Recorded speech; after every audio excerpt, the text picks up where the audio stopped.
C'est déjà un must pour les touristes de passage dans la capitale. Le vertigineux plancher vitré du premier étage rénové de la Tour Eiffel permet de marcher à 57 mètres au-dessus du vide.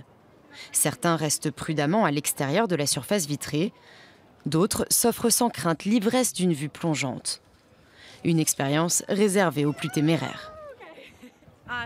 Ça fait peur, ça n'a aucun sens d'ailleurs car je sais que je suis en sécurité mais on a quand même peur d'y aller. La création de ce spectaculaire plancher de verre est l'un des nombreux projets de rénovation de la Dame de Fer.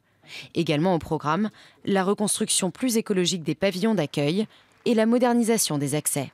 C'est un challenge et un défi et une responsabilité. Voilà, c'est les trois à la fois. Le défi parce qu'il faut être au niveau de l'invention technique et la responsabilité c'est parce que vous touchez au plus beau bâtiment le plus connu du monde. Les travaux de la Tour Eiffel ont duré près de 2 ans et ont coûté plus de 30 millions d'euros. De l'argent bien investi, selon la mairie de Paris. Il faut investir. On ne restera pas une destination touristique si on n'investit pas. Et donc c'est ce qu'on fait sur la Tour, mais c'est vrai aussi sur la voirie, c'est vrai sur les transports.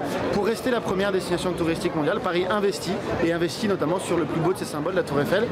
Sous son armature de fer, ce sont d'incessants flux ascendants et descendants.